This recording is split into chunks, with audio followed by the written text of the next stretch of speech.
Une honte, une prise d'otage. Le 10 janvier dernier, Gilles Verdez ne mâchait pas ses mots pour dire tout le mal qu'il pensait du happening diffusé quelques jours plus tôt dans le 20h de TF1 pour présenter, en exclusivité, le nouveau titre de Stromae l'enfer. Et le chroniqueur n'a pas été le seul à s'insurger de ce coup de com' brouillant les pistes entre information et divertissement. Après avoir gardé le silence quelques jours, Anne-Claire Coudray est enfin revenue sur les critiques suscitées par son entretien avec Stromae.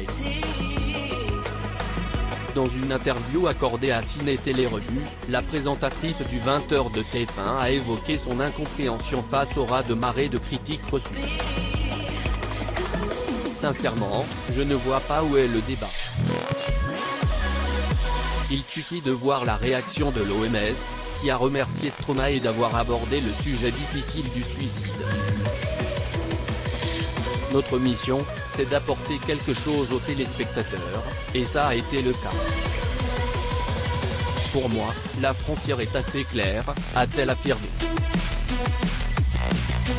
À lire également Stromae au 20h, le patron de TF1 répond à la polémique. Contrairement aux accusations de ses détracteurs, Anne-Claire Coudray a par ailleurs démenti avoir donné en amont toutes les questions de l'entretien à Stromae et son équipe. Il n'a pas eu les autres questions au préalable. D'ailleurs, il ne les voulait pas. Il a joué le jeu de l'interview comme peu le font. C'était une conversation, qui a préparé à la sincérité du passage chant.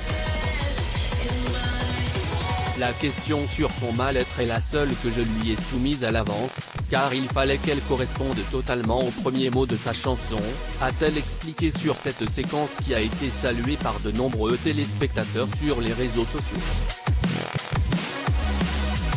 Un plébiscite auquel ne s'attendait pas la journaliste.